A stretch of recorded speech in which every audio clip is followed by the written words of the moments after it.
Abra sua Bíblia, por favor. João capítulo 7, verso de número 30. Põe na tela para mim. João 7, 30. Procuravam, pois, prendê-lo, mas ninguém lançou mão dele, porque ainda não era chegada a sua hora. Feche os seus olhos.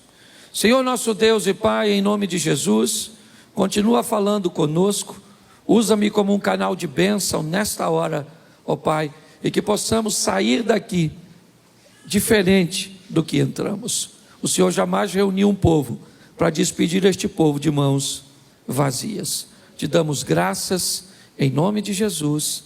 Amém. Glória a Deus. Amém.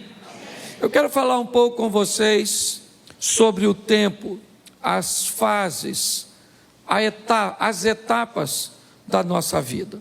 Eu acho que você já conseguiu entender que na verdade o tempo é um recurso, e um recurso que não pode ser reaproveitado, que não pode ser recuperado. Talvez uma das coisas mais valiosas que temos é o tempo. E quanto mais rápido nós entendermos que estabelecer um tempo de qualidade para a nossa vida, quanto mais rápido entendermos que a vida é única, curta e rápida, inevitavelmente esse entendimento vai fazer com que nós não percamos tempo, que não joguemos nosso tempo fora. É lógico que uma parte do seu tempo é extremamente saudável que você dedique essa parte para que você venha ter lazer, uma diversão, se distrair. É importantíssimo. Pessoas que acham que vieram nessa vida apenas para trabalhar, que colocam um dinamismo acima da média na sua vida e acha que isso é saudável, é só uma questão de tempo até ela descobrir que acabou ficando sozinha, acabou ficando doente e pior, não dá para recuperar mais. Filhos só são crianças uma vez na vida. Você só é jovem uma vez na vida. Casamento, certo? Aquela coisa gloriosa e satisfatória do início do relacionamento, na verdade, ele acaba acontecendo uma vez só. Então, aproveitar o tempo é algo que nós devemos fazer o mais rápido possível.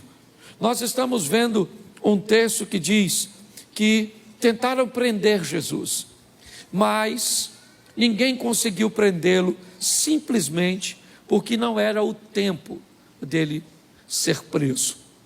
Quando nós olhamos para tempo, é importante entender que Deus é atemporal. Deus vive na eternidade. Para Deus, o tempo em si, para Ele, não existe, né? Não faz diferença, Ele é eterno. Foi, é e sempre será. É assim que funciona. Mas para nós, não. Nós temos aí, né, normalmente a via de regra, 9 meses para nascer, de 1 ano a 2 anos para andar, de 10 a 12 normalmente para descobrir que os adultos, nossos pais, não são super pessoas. Nós temos aí basicamente 30 anos para amadurecer. Algumas pessoas dizem, profissionais da área de psicologia, que o indivíduo que não amadurece até os 30, ele pode ficar esperto, mas vai ser bobo. Já vi uns caras velhos bobo. Ele sabe ganhar dinheiro, ele tem uma situação boa, mas você começa a falar, é uma bobeira. Em pessoa, o que é isso? Falta de maturidade. Se tu está com 30, acenda a luz de emergência e amadureça o mais rápido possível, ok? Quando o assunto é tempo, também eu preciso gastar um pouquinho de tempo para falar sobre a importância de nos preocuparmos com o que esse sistema está tentando fazer com o tempo da infância das nossas crianças. Se nós olharmos, nós muitas vezes não conseguimos entender por que é que tantas informações distorcidas, por que é que desenhos animados, por que é que programas direcionados para a criança na idade mais precoce possível buscam levar informações, imagens, porque no tempo da infância, no tempo dessas crianças, elas não conseguem discernir o que é uma sugestão, do que é uma informação e uma ordenança. Por que é que estão investindo? Nosso sistema de ensino brasileiro tem um material didático tão ruim. Por que é que desde que o mundo é mundo, pelo menos que eu lembro, no Brasil, a maioria de nós não fomos para a escola para aprender sobre sexo, se eu era menino, como fazia, se fazia, com quem fazia. Nós íamos lá para aprender matemática, português, moral e cívica, ciências. Lembra disso? E por que que hoje? O que aconteceu com esse tempo que nós estamos? É um tempo que está querendo estabelecer matrizes no nosso filho. Ensina ao menino o caminho que ele deve. Se você não sabe obedecer a Bíblia, o diabo talvez seja mais obediente que você. O diabo, ele diz, se a Bíblia está dizendo, ensina o menino o caminho que deve andar, eu vou obedecer a Bíblia. E vou ensinar esses meninos a se comportar segundo o meu modelo. E quando eles chegarem em casa, vão conflitar com esses pais que não têm tempo de estabelecer matrizes. E quando tentarem desfazer as matrizes que o sistema de ensino, que na verdade tem nada a ver com educação, sistema de educação é em casa, a escola é o sistema de ensino. Então, quando nós olhamos para esse tempo de tanta imaturidade que busca atingir as nossas crianças, é melhor você acordar o mais rápido possível. Porém, eu aqui como pastor e aqueles que sobem aqui, o máximo que nós podemos fazer é levar a palavra de Deus até o seu ouvido. E Deus então leva do seu ouvido para o seu coração. Por isso que é muito importante para Satanás destruir você, ou destruir a sua atenção enquanto nós estamos aqui pregando. Por que é que há um ambiente tão grande de distração durante o culto? Porque é simples. Se a palavra não chega ao ouvido, não há possibilidade dela ser conduzida para o coração. Então tem que sentar alguém do seu lado que converse com você algo interessante enquanto o culto passa. Porque para Satanás é importante que no final do culto você não tenha nada na mente. Por quê? Porque se tiver na mente, preste atenção, você viu aqui o Wesley vindo ministrar a oferta, e ele disse que ouviu uma palavra aqui, uma palavra que o impulsionou a semana inteira, ou seja, a palavra estava no ouvido, estava na mente. Se a palavra entrou na mente, Deus foi levando a palavra para o coração dele, e é assim que acontece. Nós já vimos em 1 Coríntios 10, 1, que pessoas estão no mesmo ambiente, vendo a mesma coisa, ouvindo a mesma coisa, porém vivendo resultados altamente diferentes. E qual é o motivo para que isso aconteça? O nível de atenção e de comprometimento que essas pessoas tomaram após receber a palavra ou a ferramenta. Quando nós olhamos para isso, talvez nós consigamos entender por que algumas pessoas têm problemas com lidar com os tempos. E eu separei algumas coisas aqui, de uma palavra que mexeu muito o meu coração, eu quero compartilhar com você. O primeiro tempo que eu quero falar com você é o tempo dos outros. Aquele tempo que não é seu, mas você gostaria que fosse. O Salmo 73, ele ilustra isso de uma forma belíssima. Põe para mim, Salmo 73, aqui. Isso. Vamos lá. Verdadeiramente bom é Deus para com Israel, para com os limpos de coração. Preste atenção agora. Quanto a mim, meus pés quase se desviaram. Faltou, ou pouco faltou, para que escorregassem os meus passos. Por quê? Pois eu tinha inveja dos soberbos, ao ver a prosperidade dos ímpios. Porque não há apertos na sua morte, mas firme está a sua força. Não se acham em trabalhos como outra gente, nem são afligidos como outros homens. Pelo que a soberba os cerca como um colar, vestem-se de violência como um adorno. Só aí, preste atenção, qual é o problema do salmista aqui? Me parece que esse é o salmo da comparação. Me parece que esse texto define a pessoa que olha para o tempo dos outros, para aquilo que está acontecendo na vida dos outros, e não consegue entender que o tempo dos outros não é o seu.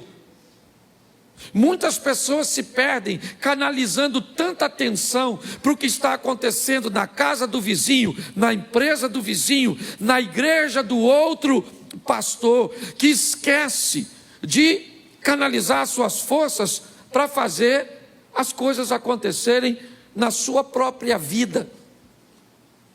O salmista está dizendo que ele quase caiu, seus pés vacilaram, ele quase desviou. Quando? Quando ele começou a olhar o tempo dos outros. E o que estava acontecendo na vida dos outros era muito diferente do que estava acontecendo na vida dele. Aprenda uma coisa: em muitas fases da sua vida, o casamento de outras pessoas vão estar melhor que o seu. A situação financeira de outras pessoas vão estar melhor que a sua. A aparência dessa pessoa vai estar melhor que a sua. Você precisa ter maturidade para entender que o tempo dos outros não é o seu tempo. Pare de olhar o que está acontecendo na vida de seu vizinho. Trabalhe, ore, entenda que o seu tempo vai chegar. E não use a medida dos outros para estabelecer a sua. Até porque, eu vou ser franco para você, e aqui na igreja você sabe que eu abro o meu coração direto. Eu prego em muitos lugares, e por onde eu passei, Abner, eu confesso a você, eu já tive vontade de morar, pelo menos, numas 40, 50 casas diferentes. Nos 40, 50 bairros diferentes. Chego na casa de um cara, pensa num casarão. Bonito, confortável, ampla, umas ruas amplas, bonito. Eu falo comigo: Cláudio, tu tinha que morar aqui. Até eu viajar para outra. Chego lá, eu falo: que apartamento é esse? Rapaz, um apartamento por andar, tudo na porta. Não podia morar aqui? Aí eu viajo de novo. Aí alguém me leva numa fazenda. Aí eu falei: Senhor, rapaz, eu tinha que morar aqui nessa fazenda. Aí eu viajo de novo. Vou para uma casa de praia e me deixa lá hospedado. Falei: aqui que eu tinha que morar. Esse dia eu fui para um apartamento em Balneário Camboriú e botaram numa piscina de água quente que tinha uma cama que fazia massagem na gente dentro da piscina. Ali eu tive certeza que era ali. Uma cama que faz massagem em nós dentro d'água. Aí eu fui para Brasília. e me levaram para uma casa que tinha até um helicóptero. Eu já esqueci da massagem. O que é uma massagem numa piscina? Com um bicho que leva a gente para as alturas? Aí eu quis morar lá. E por onde eu passo? De vez em quando ainda quero. Mudo para aqui, mudo para ali. E agora que minha mulher vai comigo de vez em quando? É 2. Cláudio, não podia morar aqui, né? E eu falo para ela, Xerém nos espera. Aquela grande metrópole. Você consegue entender? O tempo dos outros não é o seu. Pare com isso, amadureça. Vamos voltar para cá? Segundo tempo. Fora do tempo. Aquilo que nós queremos, mas ainda não é o nosso. Pastor, que exemplo você pode usar para isso? O Saul. Saul queima uma etapa. E, gente, muita coisa, né, que nós vemos, nós até poderemos adquirir e ter, mas não fora do tempo. Tenha maturidade para entender que coisas fora do tempo pode deformar você. Deus, Ele está no controle de todas as coisas. Eu li um livro esses dias do Carlos Drummond, e o título dele é Fora do Alcance das Crianças. E ele começa a explicar por que é que tem coisa que a gente não recebe. Porque Deus não dá determinadas coisas para crianças. Tem que ter maturidade. Você tem que entender que tem coisas que são para você, mas ainda não é o seu tempo de alcançá-las. E Deus sabe, nossa, eu queria. Eu vou contar uma experiência para vocês. Aqui na minha família está ali meu filho, minha nora estava sentada aqui. Isso, tá, deve estar com meu netinho por aí, mas meu filho está. Nós fomos viajar. Aí entrou toda a patotinha no carro. Certo? Entramos todo mundo. Aí meu neto quis o celular para ver, né, um desenhozinho.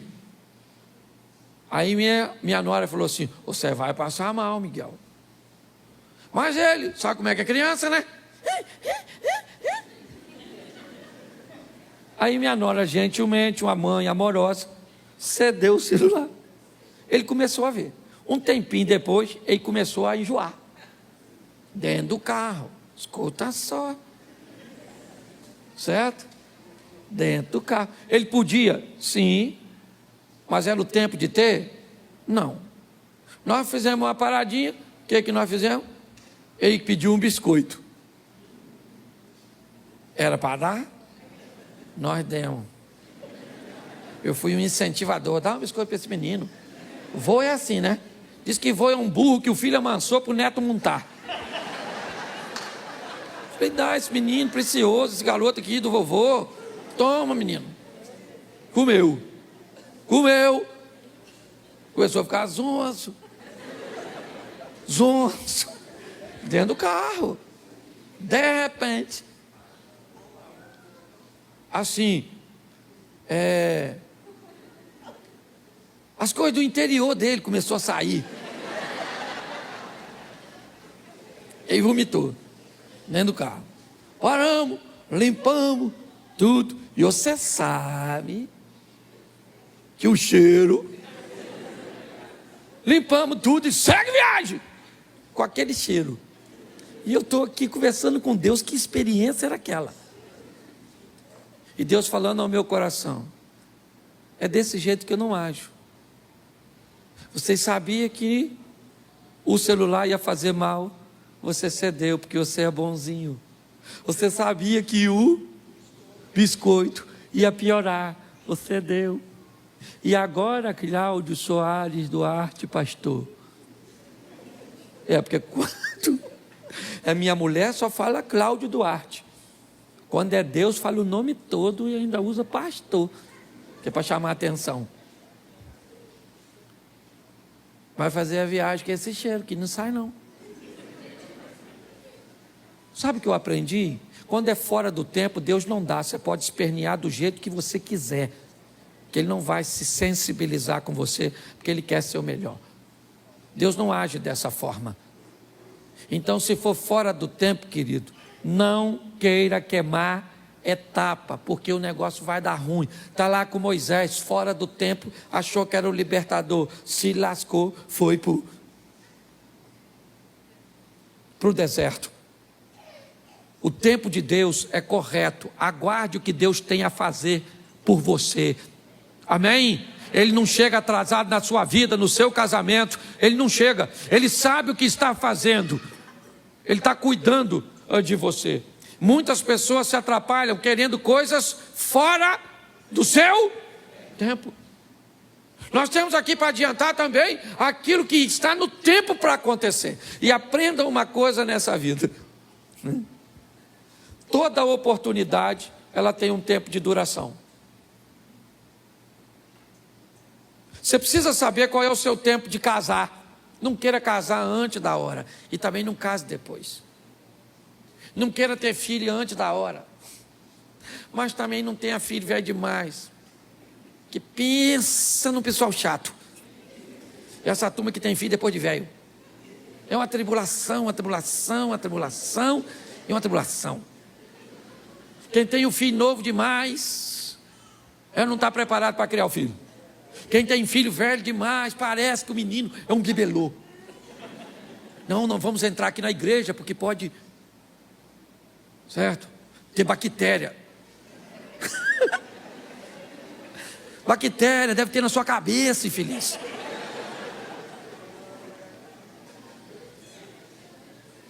Você tem que descobrir qual é o seu tempo de casar. Você tem que descobrir qual é o seu tempo de agir em favor das suas finanças. É o seu tempo. Peça a Deus para te dar discernimento. Chegou a sua hora de viver. Descubra quando ela é, em qual área é, e mergulhe com toda a sua força. É assim que funciona. Em 1992, eu tive que fazer 2 mudanças drásticas na minha vida. Casar. Acabei com a minha vida de solteiro. Troquei todas as mulheres solteiras do mundo por uma. Olha que troca ruim. Porque antes de casar eu podia ter qualquer uma solteira, sim ou não? Depois que casei, rejeitei todas as outras. E para Jane Mary, para ir com ela até que a morte o separe. E diga-se de passagem, está demorando. Para ela e para mim. A Abner que diga isso, ou não, a Jacira aí, ó. Quase 50 anos de casado. Você consegue entender isso? Está assim de gente que não investe tempo, sabe? Para ter um discernimento, às vezes numa consultoria, em alguém que tem experiência. Para que aprender com seus erros, se você pode aprender com os erros dos outros?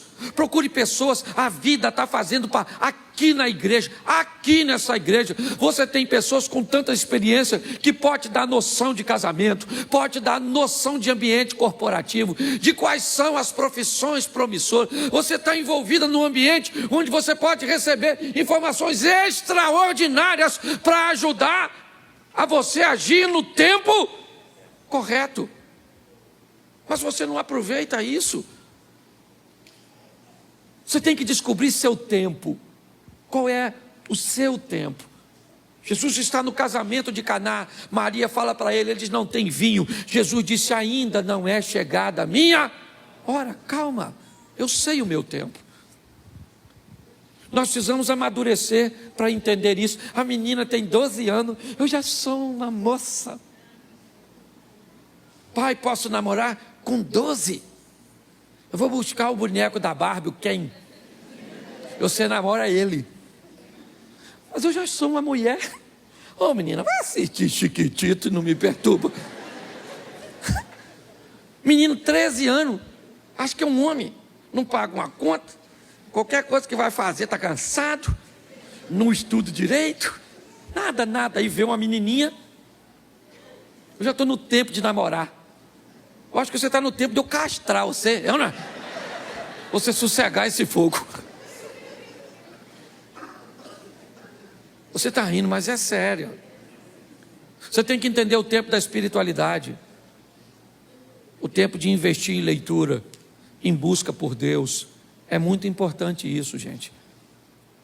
Descubra o seu tempo, as coisas que têm que acontecer, né? no seu tempo. Para alguns, esse tempo pode chegar um pouco mais cedo, para outros, um pouco mais tarde, para outros chega no modelo mais fácil, para outros no modelo mais difícil. Mas entenda isso, eu vejo pessoas querendo viver o tempo dos outros, eu quero pessoas querendo viver coisas fora do tempo, antecipando e quebrando a cara, tomando decisões equivocadas, e pessoas que sequer são capazes de entender o seu próprio tempo. O próximo, o tempo de Deus, tem o seu tempo. Pastor, mas o meu tempo não é o tempo de Deus? Não era isso que você está falando? Não, o seu tempo é o tempo que você tem que aproveitar para estudar,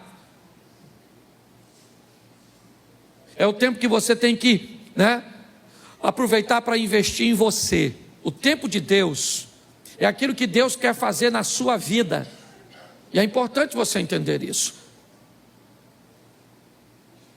Quando é que Deus vai fazer? Quando chega o tempo dele. Eu participei de uma igreja e eu era vice-presidente dessa igreja durante um bom tempo.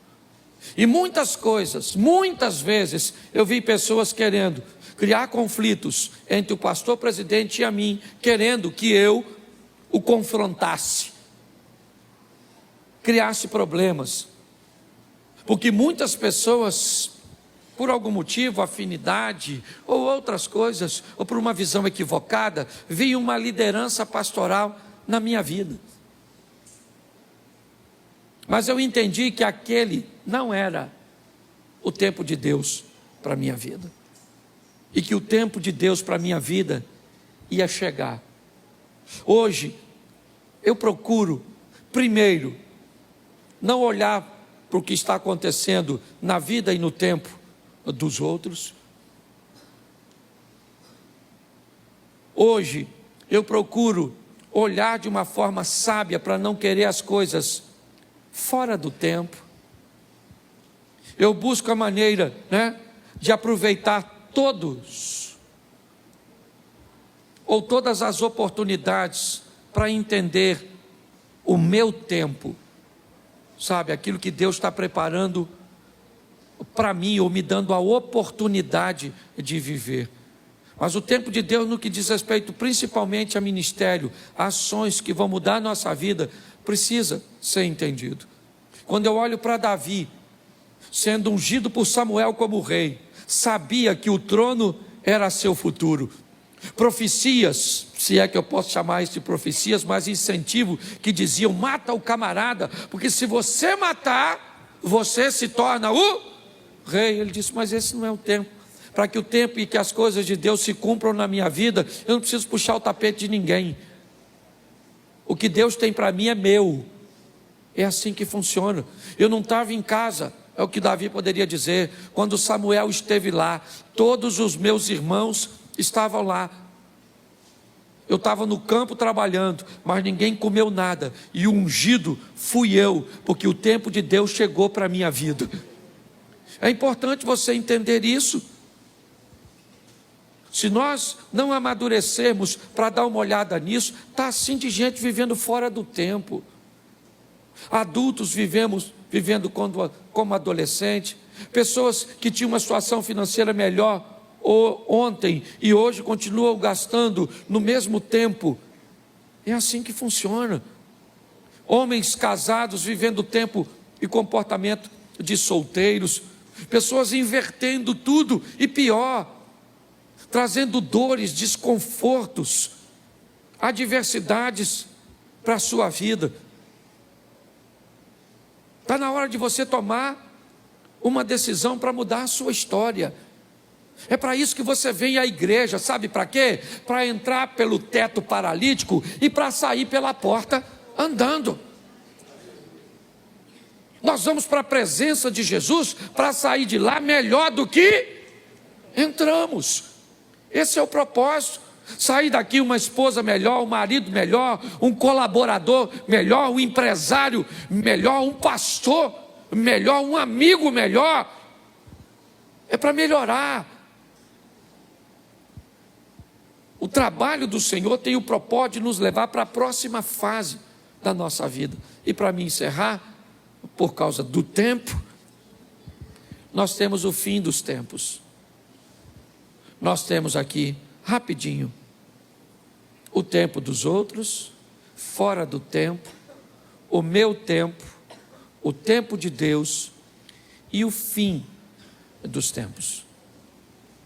Quando nós estamos olhando para esse ambiente, Mateus 24, 44, por isso, estai vós preparados também, porque o Filho do Homem há de vir a hora em que não penseis. Quando nós olhamos para esse texto, nós descobrimos que nós estamos chegando ao final dos tempos. As coisas se cumprindo, as coisas acontecendo. E por favor, igreja, não se preocupe quando vai ser.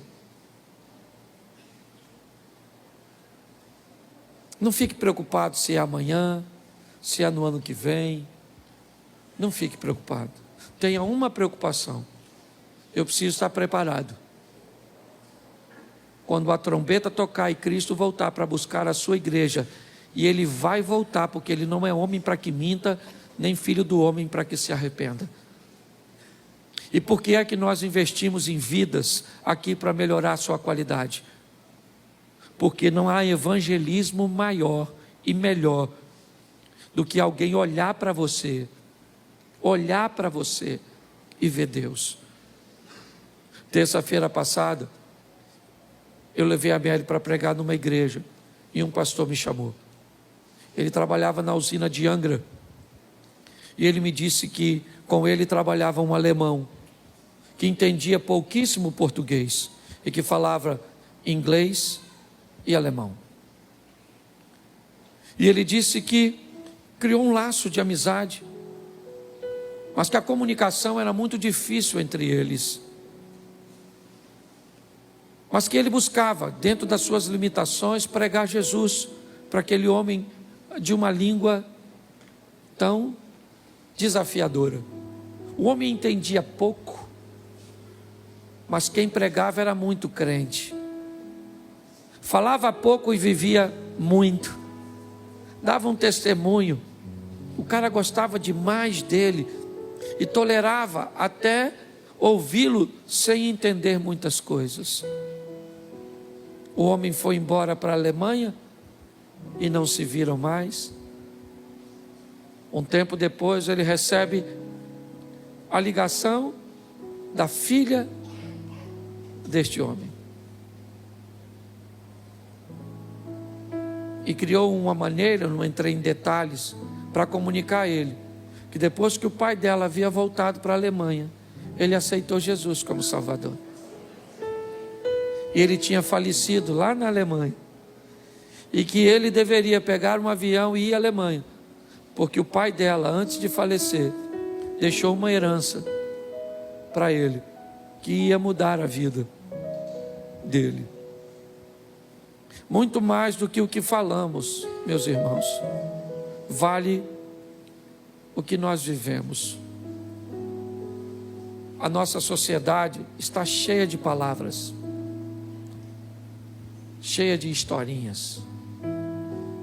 A nossa sociedade está querendo testemunho. Não basta subir num púlpito e falar muito bem, não basta.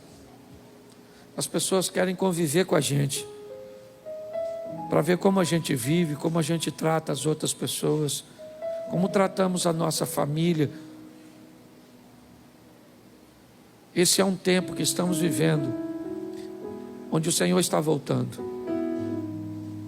E o Espírito do Senhor está sendo derramado sobre a igreja. Aproveite esse tempo, o tempo da graça, o tempo do favor de Deus. Eu não sei o que você tem vivido, não, mas por favor, melhore a sua ótica. Não dá para demorar para ser a melhor esposa, porque Jesus está voltando. Não dá para demorar para ser o melhor marido. Não dá para demorar para ser fiel. Não dá para demorar. Ele está voltando para buscar a sua igreja.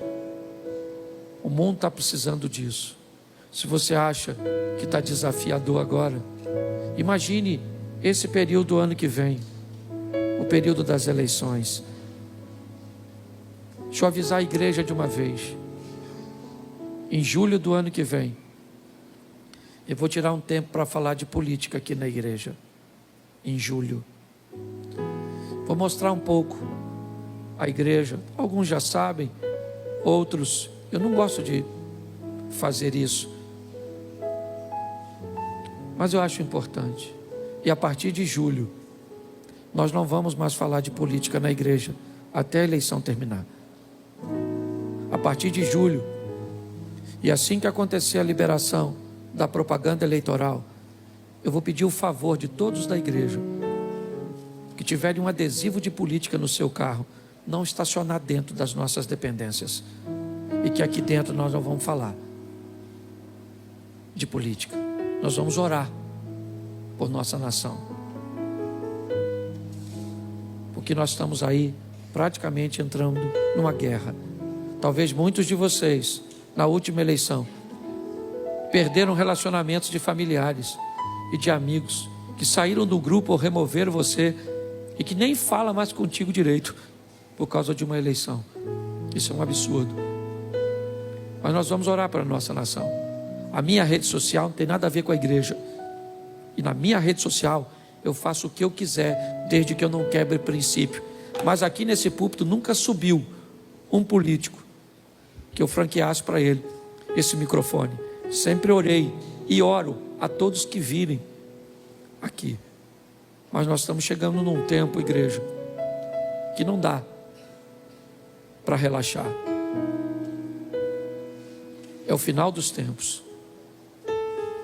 Transforme-se agora, porque talvez não dê mais tempo. E se você gostou dessa mensagem, curte, compartilha e se inscreva no canal. Eu sou Márcio Martins e eu vou ajudar você a realizar o seu sonho.